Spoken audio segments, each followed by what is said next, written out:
Hello welcome to GVR cric talks. IPL 2026 team wise అనాలిసిస్లో భాగంగా మనం ఈరోజు మాజీ ఛాంపియన్ గుజరాత్ టైటాన్స్ గురించి మాట్లాడుకుందాం.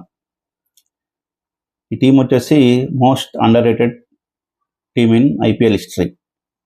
ఈ మాట ఎందుకు అంటున్నా అంటే ఇందులో పెద్దగా మనకి స్టార్లు కనపడరు, ఒక్కరిద్దరు తప్పించి. Shubman Gill, like Jos Buttler తప్పించి మిగతా అంతా normal performance ప్లేయర్సే.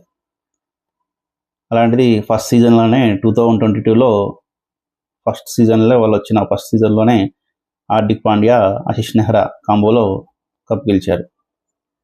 Total credit goes to Ashish Nehra. Then వెంటనే 2023లో కూడా ఫైనల్కి వచ్చారు. త్రుటిలో కప్ చేజార్చుకున్నారు. దానికి ప్రధాన కారణం ఆశిష్ నెహ్రా ఓవర్ కాన్ఫిడెన్స్. ఎందుకంటే ఆశిష్ నెహ్రా మిగతా కోచ్ లాగా ఏదో డ్రెస్సింగ్ రూమ్లో కూర్చొని కుస్తీలు పట్టే టైప్ కాదు. ఫుట్బాల్ కోచ్ లాగా బౌండరీ లైన్ దగ్గర నిల్చొని కెప్టెన్లకి, ప్లేయర్లకు సలహాలు ఇస్తూ ఉంటాడు. Very good. కానీ 23 ఫైనల్లో లాస్ట్ ఓవర్ వేస్తున్న మోహిత్ శర్మకి కన్ఫ్యూజ్ చేసేసాడు. మోహిత్ శర్మ అయితే గుడ్ డెత్ బౌలర్. ఓవర్ చాలా సంవత్సరాల నుంచి చెన్నైకి బాగా ఆడాడు. ఆ తర్వాత ఇక్కడ వచ్చినా కానీ, పంజాబ్లో ఉన్నా కానీ, ఇక్కడ వచ్చినా కానీ మంచి పర్ఫార్మెన్స్ ఇచ్చాడు. అలాంటి మోహిత్ శర్మకి తాను బౌలింగ్ వేయకుండా చివరిలో కన్ఫ్యూజ్ చేసి మ్యాచ్ పోగొట్టారు. రవీంద్ర జడేజా మ్యాచ్ గెలిపించి చెన్నైకి అప్పగించారు. లేకపోతే వరుసగా 2 టైటిల్ కూడా జీటీ గెలిచేది. ఓకే, ఎనీవే ఇలా ప్రజెంట్ టీం గురించి చూద్దాం. First captain Shubman Gill and Sai Sudarshan. Most of the runs 70% above వీళ్ళిద్దరే బ్యాటింగ్ చేస్తారు. ఇద్దరు ఏమంటే పవర్ ప్లే వరకు వికెట్ పోకుండా 9-10 ఆర్ 8.5 రన్ రేట్తో మెయింటైన్ చేస్తూ వికెట్లు పోవద్దు చేతిలో ఉంచుకొని తర్వాత హిట్టింగ్ చేద్దాం అన్నట్టుగా చూస్తారు. సన్ రైజర్స్ హైదరాబాద్ లాగానో వేరే టీం లాగా బిగ్ హిట్టింగ్కి వెళ్ళే ప్లేయర్లు కాదు వీళ్ళిద్దరు. ఇద్దరు మోస్ట్ కన్సిస్టెన్స్ పర్ఫార్మెన్స్ ఇస్తారు.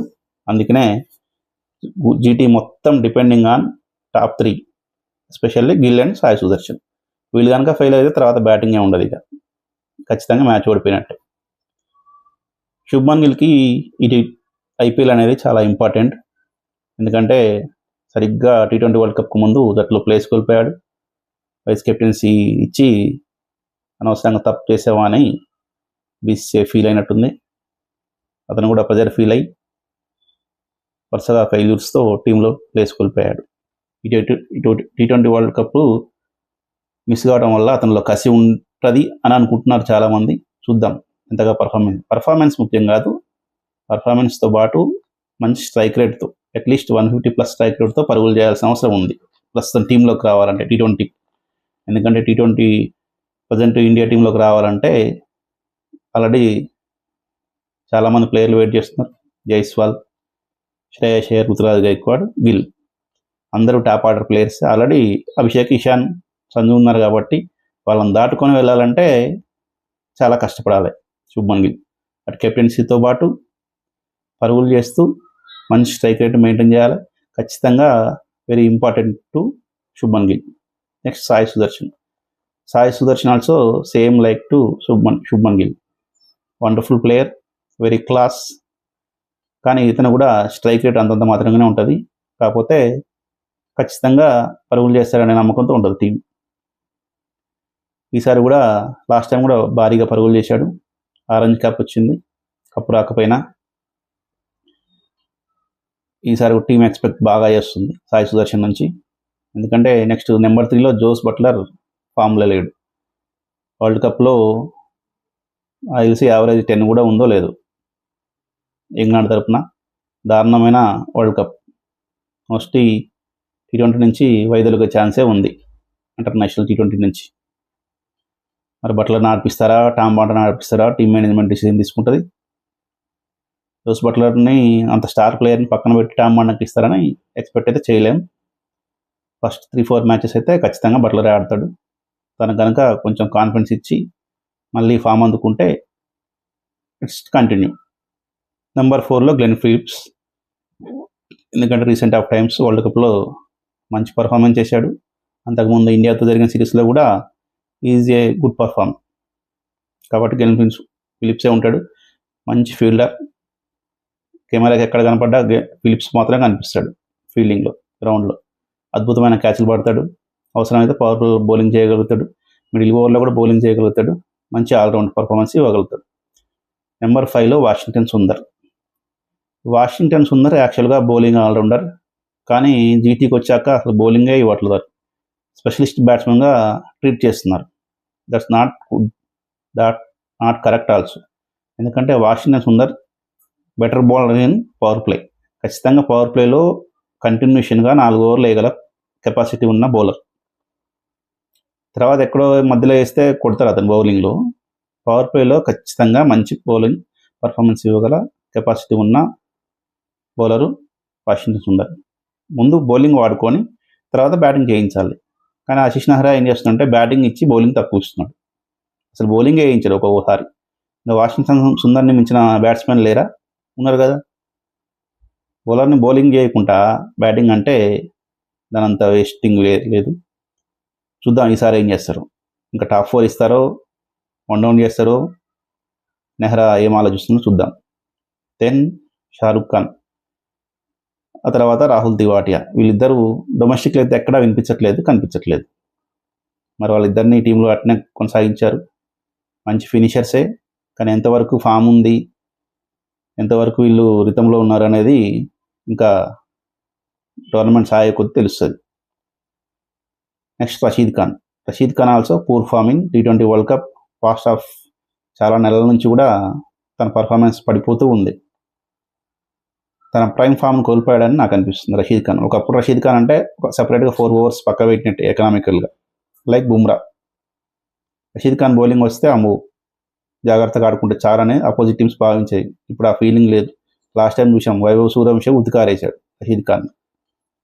6 మీద 6 కొట్టేశాడు. 14 కుర్రాడు. చూడాలి రషీద్ ఖాన్ మరి ఫామ్లోకి వస్తాడా, టీంకి ఎంతవరకు యూజ్ అవుతాడని. Next Prasidh Krishna. Last time super ఫామ్లో ఉన్నాడు. Purple cap winner, most wickets, బాగా బౌలింగ్ చేస్తాడు. కానీ ఎత్తు ఓవర్లో భారీగా పరుగులు ఇస్తున్నాడు. వికెట్లు ఎత్తి ఇస్తున్నాడు కానీ పరుగులు మాత్రం అట్లానే ఇస్తున్నాడు. కొంచెం ఎకనామికల్గా చూసుకుంటే బెటర్గా ఉంటుంది. ఎందుకంటే వీళ్ళు బ్యాటింగ్ కనుక ఒకవేళ టాప్ ఆర్డర్ ఫెయిల్ అయ్యి తక్కువ రన్స్ కొడితే స్కోర్ని డిపెండ్ చేసుకోవాలంటే 160, 170 అంటే వీళ్ళ బౌలింగ్ చూస్తానికి స్ట్రాంగ్గానే ఉంది, కానీ ఎవరు కన్సిస్టెన్సీగా బౌలింగ్ చేస్తారంటే నమ్మకం తక్కువే. 10 మొహమ్మద్ సిరాజ్, హైదరాబాదీ సిరాజ్ మియా. అద్భుతమైన ఫేస్ ఉంటుంది, కానీ ఎకనామికల్ ఎప్పుడు వీకే. పడితేనేమో పడుతుంది, లేకపోతే కొట్టించుకుంటాడు బాగా. వికెట్ టేకరే, కాకపోతే మిగతా వారితో పోలిస్తే, బుమ్రా షమీతో పోలిస్తే ఎకనామికల్లీ వీక్ కొంచెం. ఒకసారి వికెట్లు తీయడం స్టార్ట్ చేస్తే వికెట్లు తీస్తూనే ఉంటాడు. ఆ రోజు బాగా వేస్తాడు. ఇంకో రోజు మాత్రం భారీగా పరుగులు ఇస్తాడు. అది కట్టడి చేసి చూసుకొని మంచిగా చేస్తుంటే సిరాజ్ కూడా అన్ని మ్యాచ్లు ఆడగలుగుతాడు గుజరాత్లో. ఇంపాక్ట్ ప్లేయర్గా Sai Kishore also wonderful player. కాస్త కూస్త బ్యాటింగ్ చేయగలుగుతాడు జీటీలో. ఇది వాళ్ళ టీం కాంపోజిషన్. వీళ్ళకి రిప్లేస్మెంట్స్ కూడా బాగానే ఉన్నాయి.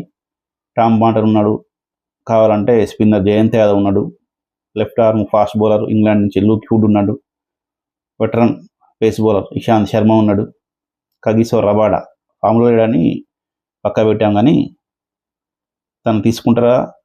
జాసన్ హోల్డర్ ఉన్నారు మధ్యలో. జాసన్ హోల్డర్ని రూథర్ఫర్డ్ని వదిలేసి జాసన్ హోల్డర్ని తెచ్చుకున్నారు వీళ్ళు 7 crores పెట్టి. జాసన్ హోల్డరు T20 వరల్డ్ కప్లో 1 పర్ఫార్మెన్స్ చేశాడు, కానీ ఐపీఎల్లో పెద్దగా ఎప్పుడు రాణించింది లేదు. జీటీలో ఎలా పర్ఫార్మెన్స్ చేస్తాడో చూద్దాం. అర్షద్ ఖాన్ నాడు లెఫ్ట్ ఆర్మ్ పేసర్, మంచి పేస్ ఉంటుంది కానీ కన్సిస్టెన్సీ ఉండదు. చూడాలి నెహ్రా అండ్ గిల్ కోప్ ఎలా పర్ఫామ్ చేస్తుందో. వీళ్ళ లైక్లీ 11 వచ్చేసి Shubman Gill, Sai Sudharsan, Jos Buttler or Tom Banton. Number 4లో గ్లెన్ ఫిలిప్స్, 5లో వాషింగ్టన్ సుందర్, 6లో షారుఖ్ ఖాన్, 7 రాహుల్ తివాటియా, 8లో జాసన్ హోల్డర్, 9 రషీద్ ఖాన్. అంటే 9th వరకు బ్యాటింగ్ డెప్త్ ఉంది. 10లో ప్రసిద్ధ్ కృష్ణ, 11లో సిరాజ్. ఇంపాక్ట్ సాయి కిషోర్. పేపర్ మీద చూస్తే బాగానే ఉంది, పర్ఫార్మెన్స్ మాత్రం ఎంతవరకు సెట్ అవుద్దో చూడాలి. ఇది అండి గుజరాత్ టీమ్ ఎనాలిసిస్. గుజరాత్ ఎంతవరకు పర్ఫామ్ చేస్తుంది, ప్లే ఆఫ్కి వెళ్తుందా వెళ్ళదా అనేది మీరేమనుకుంటారో కామెంట్ సెక్షన్లో తెలియజేయండి. Thank you.